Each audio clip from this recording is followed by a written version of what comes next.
하나님 말씀 신약성경 마태복음 26장 26절에서 28절까지 보겠습니다. 마태복음 26장 26절에서 28절까지입니다. 같이 읽겠습니다. 그들이 먹을 때에 예수께서 떡을 가지사 축복하시고 떼어 제자들에게 주시며 이르시되 받아서 먹으라 이것은 내 몸이니라 하시고 또 잔을 가지사 감사기도 하시고 그들에게 주시며 이르시되 너희가 다 이것을 마시라 이것은 죄 사함을 얻게 하려고 많은 사람을 위하여 흘리는 바 나의 피 곧 언약의 피니라. 아멘. 지난주에는 그리스도께서 십자가에서 죽으신 것이 신학적으로 어떤 의미가 있는지에 대해서 살펴보았습니다. 그러면서 네 가지 의미가 있다라고 말씀을 드렸습니다. 첫 번째는 그의 죽으심은 주님을 위한 죽음이 아니라 우리를 위한 죽음이다라고 말씀을 드렸습니다.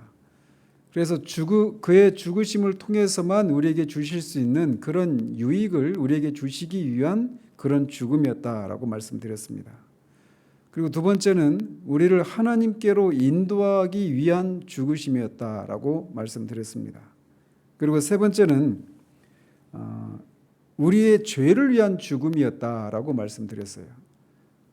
우리에게 그분의 죽으심을 통해서 주시고자 하시는 유익이 있는데 오늘 그 내용을 살필 겁니다. 그 유익을 우리에게 주는데 우리에게 주시기를 원하는데 그 유익을 받는 데 있어서 가장 그 장애가 되는 것이 바로 우리의 죄입니다. 그래서 죄를 제거하지 않으면 그의 죽으심을 통한 유익을 우리에게 주실 수가 없단 말이죠. 그래서 우리의 죄를 제거하기 위해서 즉 우리의 죄를 위한 죽음이었다라고 말씀드렸습니다. 그리고 네 번째로는 그의 죽으심은 우리를 대신한 죽음이었다라고 말씀드렸어요. 죄는 반드시 형벌을 받아야 되는데 우리가 죄인이어서 형벌을 받아야 되는데 우리에게 유익을 그분의 죽으심을 통한 유익을 우리에게 주시기를 원한단 말이죠. 그런데 우리가 죄인이기 때문에 죄를 죗값으로 죽어야 되는데 죽으면 우리가 어떤 유익도 얻을 수 없단 말이죠. 그래서 우리에게 유익을 주기를 원하는데 우리가 죗값을 받아야 되는 그런 이 딜레마 속에서 주님이 우리를 대신해서 죽으시고 우리에게 그분의 죽으심을 통한 유익을 주시기 위해서 그분이 죽으셨다라고 말씀드렸습니다.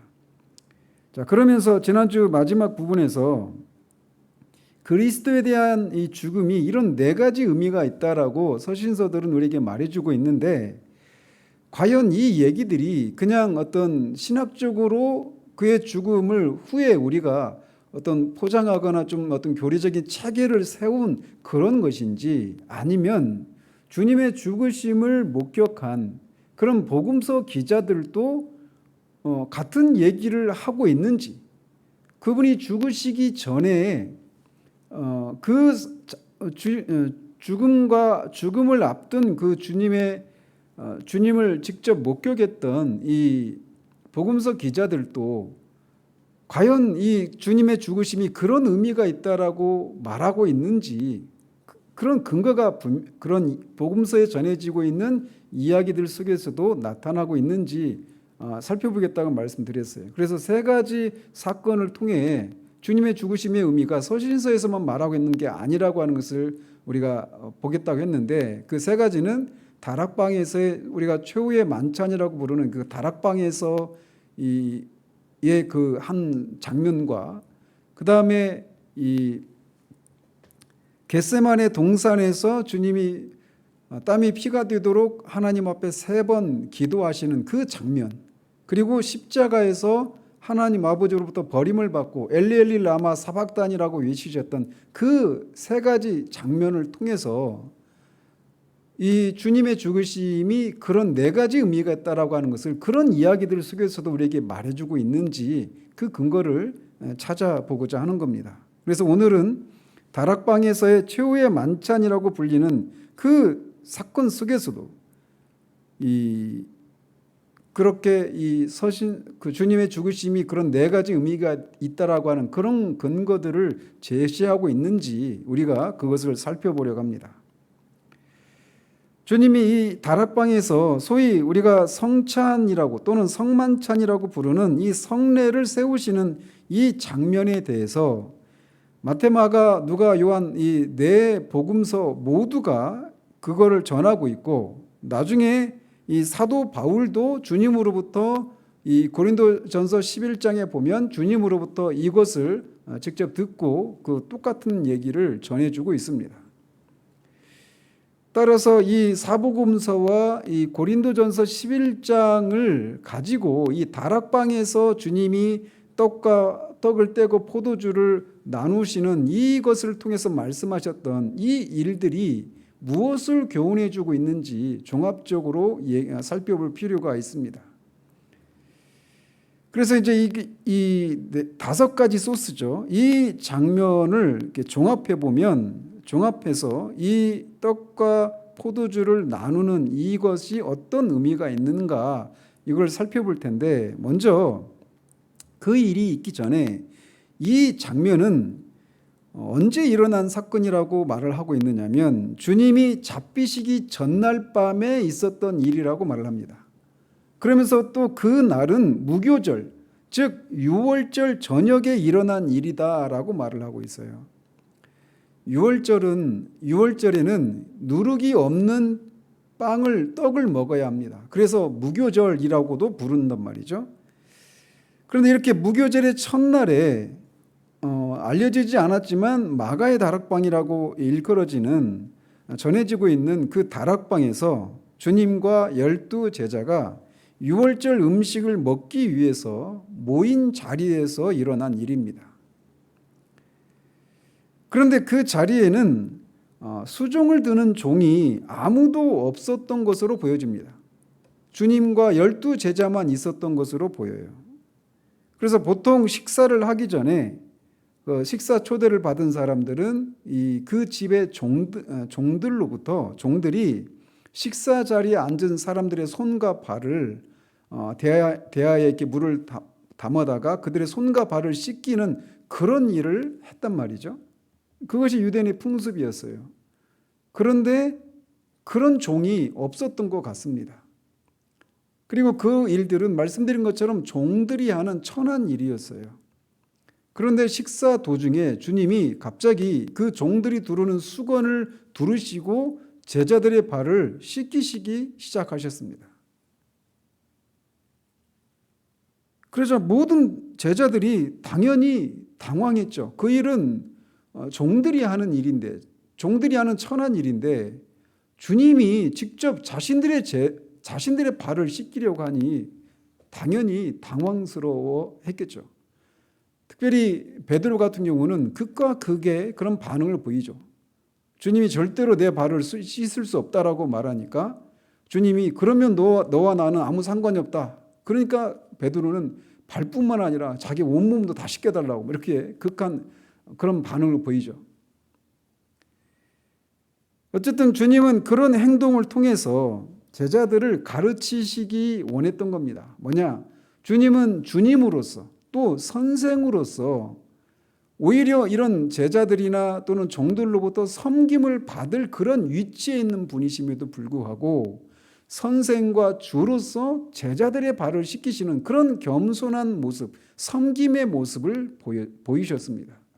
그러면서 바로 이렇게 겸손하게 섬기는 것, 이것이 사랑이고 너희들이 그렇게 서로를 섬기는 그런 사랑의 모습을 실천할 때 너희들이 내 제자인 것을 세상이 알게 될 것이다 라고 말씀하셔요. 그래서 제자들로 하여금 그렇게 겸손하게 섬기는 그런 사랑의 실천을 하는 사람들이 될 것을 교훈하시고자 하셨던 거죠.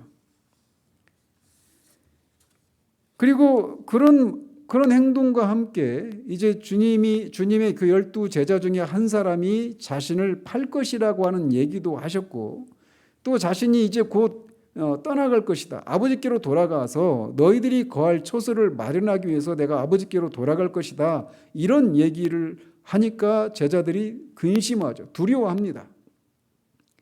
그러니까 주님이 내가 가는 것이 너에게 유익이다. 왜? 내가 가면 또 다른 보혜사가 오실 것이다. 그리고 그 보혜사가 오셔서 하실 일들이 무엇인가를 제자들에게 말씀해 주십니다. 이런 일련의 일들이 있은 후에 우리가 읽은 이 일들을 하신 겁니다. 그래서 마태복음에는 분명하게 나와 있지 않지만 고린도전서에 보면 주님이 먼저는 식사 도중에 빵 한 덩어리를 들어서 축사하시고 그것을 제자들에게 나누어 주시면서 이것은 너희를 위하는 내 몸이니 이것을 향하여 나를 기념하라 라고 말씀하셨습니다. 그리고 식사를 모두 마치신 후에는 이 포도주 잔을 들어서 축사하시면서 이 잔은 내 피로 세운 새 언약이니 이것을 향하여 마실 때마다 나를 기념하라 라고 말씀하셨습니다.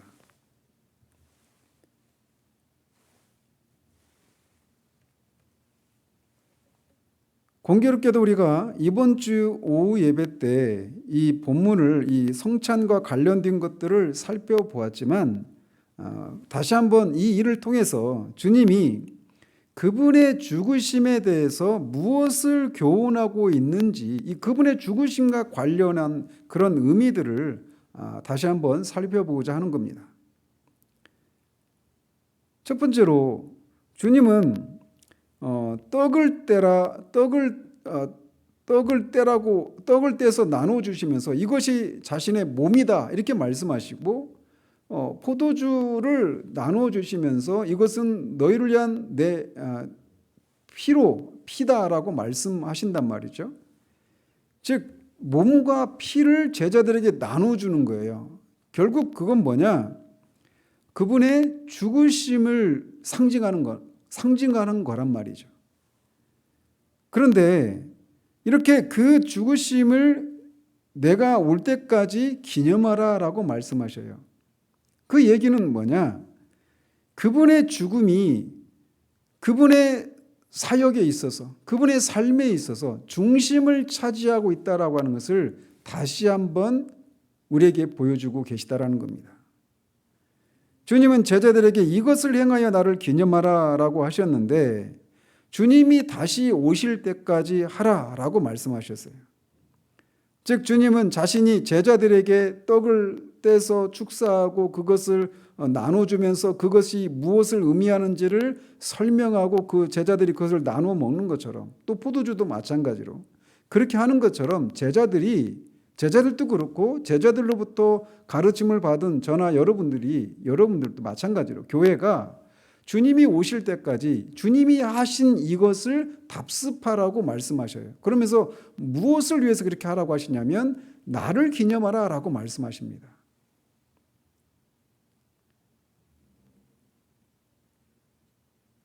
그런데 말씀드린 것처럼 이 떡과 포도주는 주님의 몸과 피를 상징하는 것으로서 이것은 결국 몇 시간 뒤면 자신이 십자가에서 그렇게 죽으실 것을 상징하고 있는 거란 말이에요.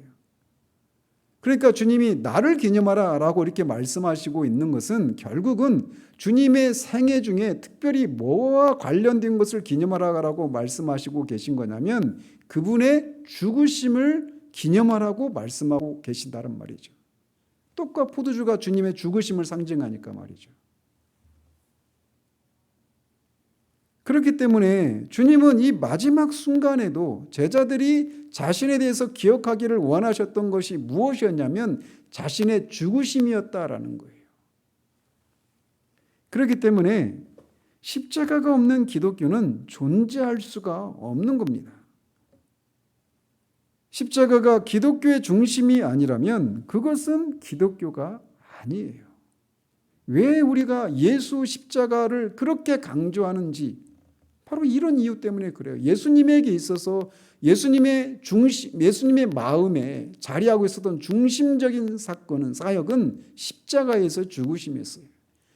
이것을 주님이 오실 때까지 제자들과 교회가 주님의 그 죽으심을 주님이 오실 때까지 계속 기억하고 기념할 것을 원하셨단 말이에요.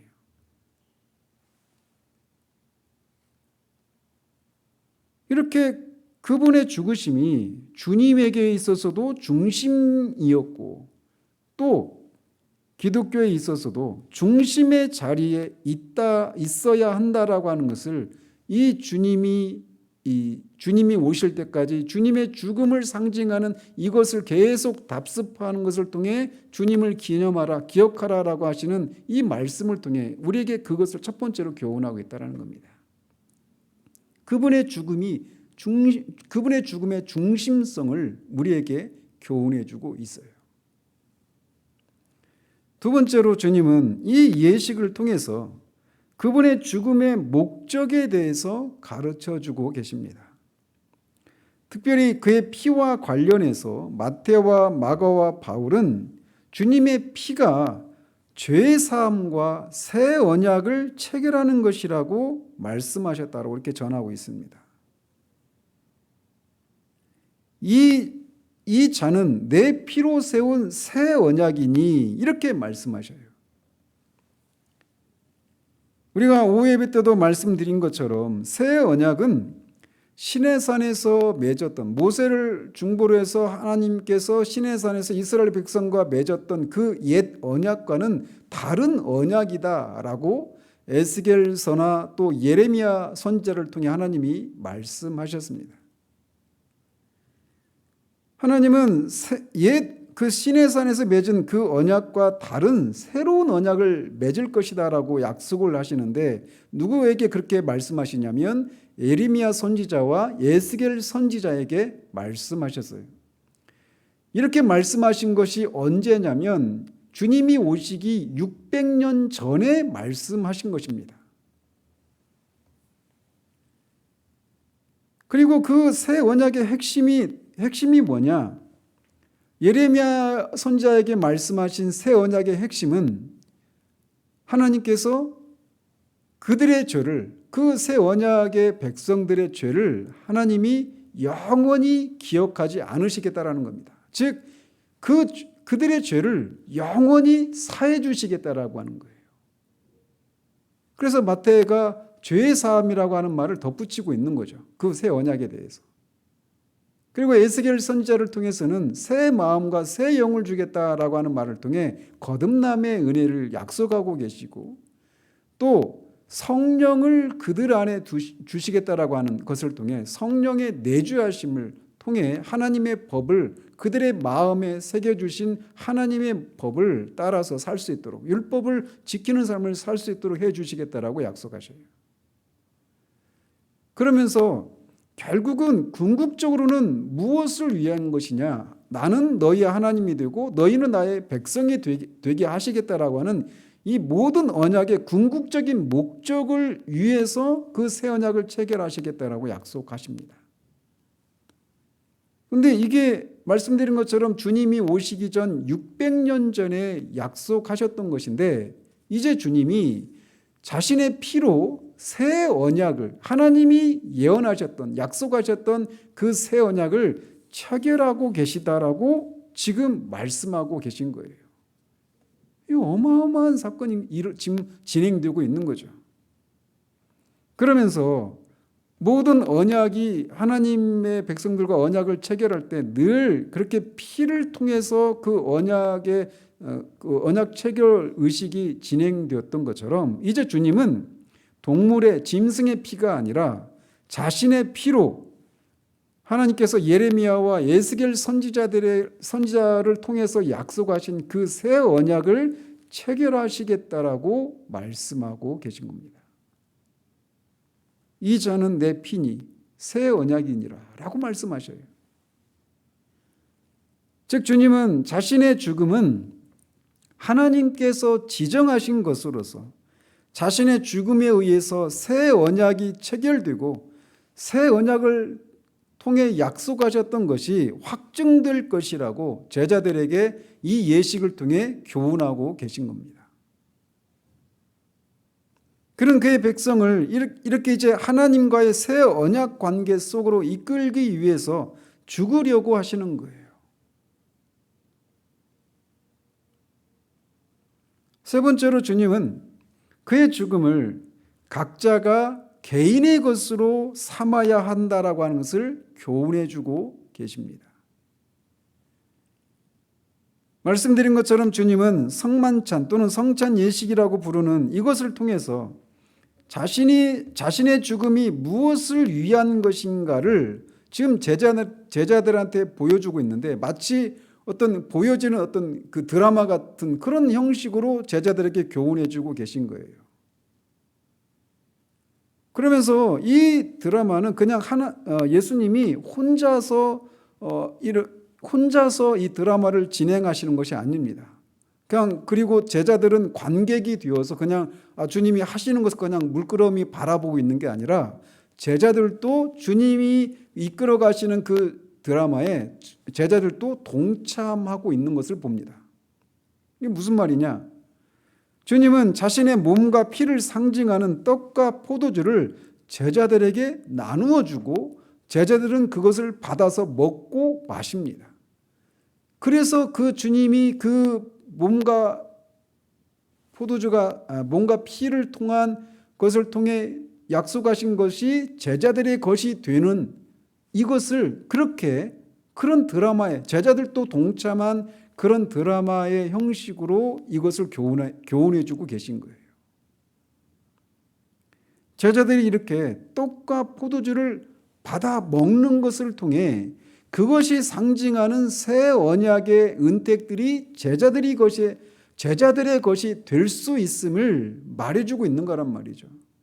따라서 주님의 이 죽으심을 통한 그 유익이 우리의 것이 되기 위해서는 개인적으로 주님이 죽으신 것으로 끝나는 것이 아니라 개인적으로 그것이 우리의 것이 되어야 한다라고 하는 것을, 받아 먹고 마셔야 된다라고 하는 것을 교훈해 주고 있는 거예요. 그래서 직접적으로 성만찬과 관련이 있는 그런 구절은 아니지만 비슷한 얘기를 요한복음 6장에서도 말씀하십니다. 나는 하늘에서 내려온 산떡이요 또 그 참된 음료라고 자신을 그렇게 말씀하시면서 내 살과 피를 먹어야 산다, 먹고 마셔야 산다라고 말씀하신단 말이죠. 그래서 주님의 죽음을 통한 유익은 개인적으로 적용되어야 한다라고 하는 것을 교훈하고 있는 것이기도 합니다. 그래서 우리가 개인적으로 주님의 죽으심을 믿음으로 받아들여야 함을 우리에게 교훈해 주고 있는 거예요. 이 성찬 예식을 진행하시는 것을 통해서 말이죠. 이처럼 다락방에서의 최후의 만찬은 우리에게 주님의 죽으심은 주님 자신에게도 중심을 차지하고 있었고, 또 이 주님의 죽으심은 우리에게도 중심적이어야 한다라고 하는 것을 교훈해 주고 있습니다. 그리고 또 그의 죽으심은 새 언약을 체결하는 것이었다라고 하는 것을 교훈해 주고 있고, 그 새 언약의 은택들을 가져다 주기 위한 것이라고 하는 것을 말해주고 있는 거예요. 그리고 이 새 언약의 은택이 우리의 것이 되기 위해서는 우리가 믿음으로 그것을 우리의 것으로 적용해야 한다라고 하는 것을 우리에게 교훈해 주고 있는 겁니다. 이 세 가지를 우리에게 교훈해 주고 있는 거예요. 그분의 죽으심이 중심적이어야 한다. 그리고 이 그분의 죽으심은 새 언약을 세우는 것이다. 그리고 새 언약의 은택이 우리의 것이 되기 위해서 우리가 개인적으로 그것을 우리의 것으로 삼아야 한다. 이 세 가지를 교훈해 주고 있단 말이죠. 특별히 다락방에서의 최후의 만찬이 주는 이 세 가지 의미를 더욱 선명하게 해주는 것이 있다라면, 이 예식이 앞에서도 말씀드린 것처럼 유월절을 배경으로 하고 있기 때문에 더욱 그 의미가 선명합니다. 주님은 유월절에 지금까지 이스라엘 백성들이 지켜왔던 유월절을 대신해서 성만찬을 지키라고 하고 계신 거예요. 유월절이 되면 이스라엘 백성들이 유월절을 지키는데 이제 그 각 가정별로 지키거든요. 그런데 이제 그 유월절을 지킬 때 그 유대인의 가장이 이 집에서 유월절을 지키면서 이 유월절 음식을 이제 먹으면서 유월절을 지키게 됩니다. 유월절 음식이라고 하면 어린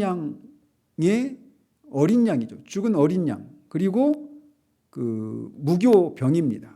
누룩이 들어가지 않은 빵. 그걸 먹으면서 유대인 가장이 가족들에게 이렇게 얘기를 한다라는 거예요.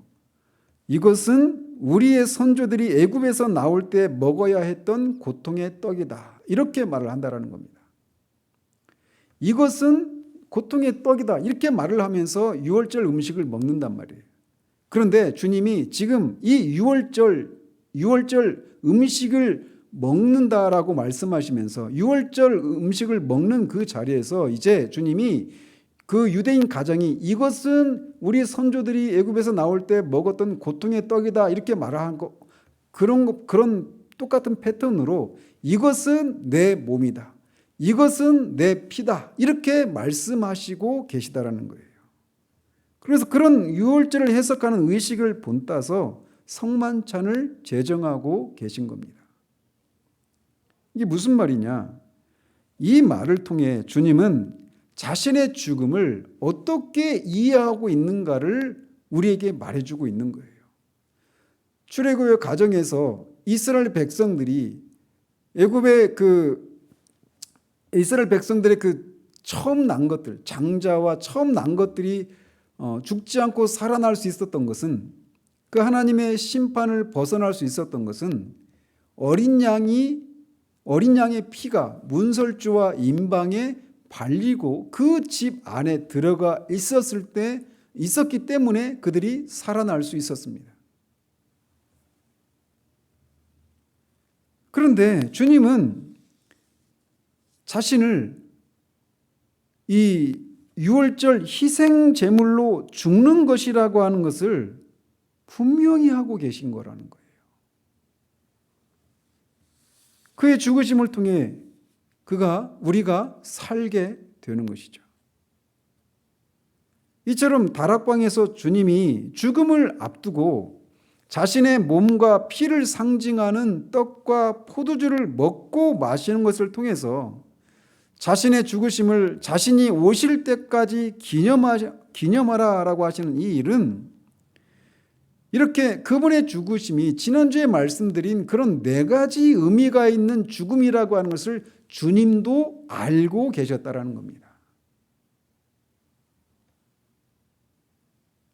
그의 죽으심은 우리에게 그의 죽으심을 통해서만 주실 수 있는 유익, 여기에서는 특별히 새 언약의 은택들 중에 특별히 죄사함만 여기서는 언급하고 있는데 새 언약의 그 은택들은 말씀드린 것처럼 다른 것들도 많이 포함되어 있습니다. 어쨌든 근데 주님은 이 피는 이 잔은 내 피로 세우는 새 언약이다라고 말하면서 이것을 마시는 자들에게 그 새 언약이 약속하고 있는 은택에 동참하게 된다라고 말씀해주고 계시다는 말이에요.